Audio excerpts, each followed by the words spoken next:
Hello everyone, welcome to my channel, Murdaugh Mystery. Please like and subscribe below. Just in case you don't know me, my name is Danielle Murdaugh, and I'm an author, writer, and editor. On my blog, I post book reviews about some of the mysteries and thrillers I've read. A good mystery doesn't just have to be about murder. I also like to read about books with surprise endings or some sort of mysterious element, like The Santa Suit by Mary Kay Anderson. It's a literary holiday novel about a woman that moves to a farmhouse during the holidays and solves the mystery of the touching letter to Santa found in the legendary Santa suit in her attic. The reasons I started my blog this year was to establish an engaging way to connect with other readers and writers in the book community. When I published my first book in 2021, Runaway, I had no idea what I was doing. I remember finishing the book and thinking, now what? I had tried to find representation and wasn't lucky, so went down the self-publishing road. Not having that much experience as a new independent author with little to no support or help, I made the common mistake of copy editing the book mostly myself, hiring a very cheap copy editor on Upwork, found a book design cover via Canva, and then uploaded it straight on Amazon and KDP. However, what I didn't realize is just how many critical steps I skipped over in publishing a book. And once you self-publish a book and put it out there is little you can do to self-correct. So that is why I am posting this video on things I learned to do when self-publishing a book. These are the tools and steps that I have begun to utilize as I work to publish my second book next year. Number 1, hire a reputable copy editor. A lot of us writers are also editors or work within the publishing field, so it can be very easy for us to rely on our own critical eye to pick out errors and to develop a great story. However, a book is a lot of work. And as a writer, you could become quickly burnt out if you try to take on the load of not only composing a compelling story, but also developing it into one. A copy editor can line edit as well as help developmentally edit your book. They can spot grammatical errors as well as edit for tone, tense, consistency, and leave honest feedback on the story. Copy editors can also create a book Bible with different things in your book to help keep track of names, characters, places, and things. If you're going to seek representation, this step is still very vital. The best way to grab a literary agent's attention is to have quality work vetted by an editor in the field. Once you query to agents, it's nearly impossible to go back and say, hey, I fixed the errors on page 5 or 6. When querying, you really have only one good opportunity to grab them with your book. Also, keep in mind, reputable.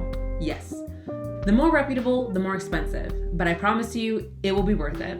Many copy editors will charge around 15 cents to 20 cents per word, making it around $1,500 to sometimes $2,000 to $5,000. However, as a business owner, sometimes you have to make the right investment to get the best return. Number 2, hire a book designer. Books are judged by their covers. That's just a given.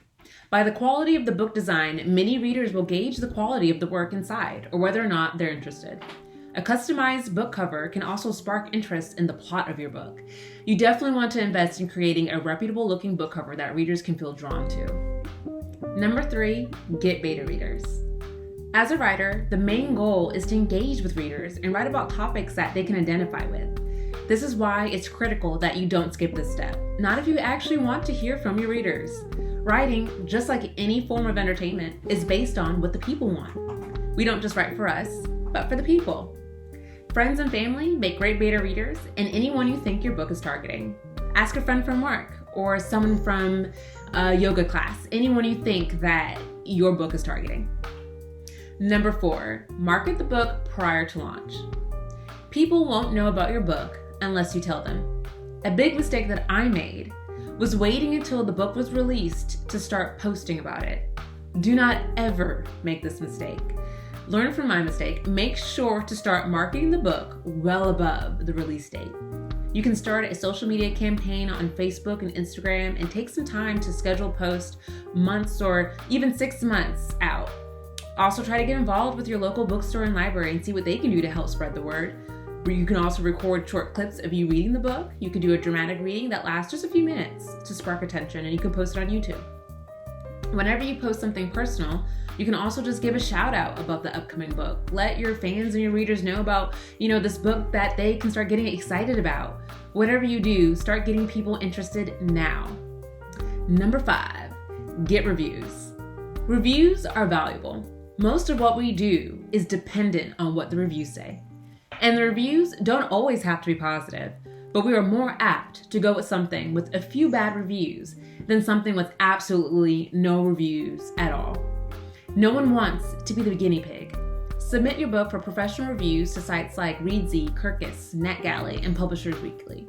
And number 6, post. Once again, make sure to get the word out.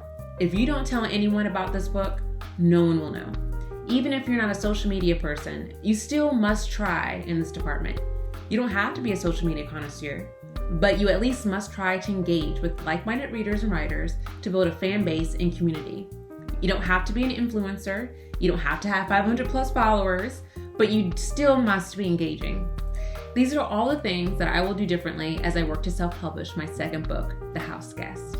And even if you're looking for representation, which I haven't given up on, you can still take part in most of these steps, if not all of them. You still want to hire a copy editor to make sure your work is pristine and to offer help in composing a compelling query letter. Book editors tend to have a lot of experience working in top dog publishing companies, so their expertise is pretty golden. Also, it wouldn't hurt to still use beta readers to make sure your manuscript is making the right statement to your readers and audience. And still post about your book. Get the word out. Get people excited.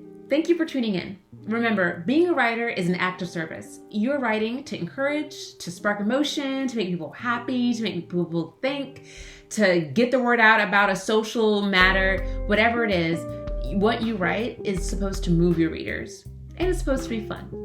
Hope these tips can help you in your self-publishing journey, whether this is your first book or your 100th. Until next time, I'm Danielle Murdaugh from A Murdaugh Mystery. I'll see y'all later. Take care.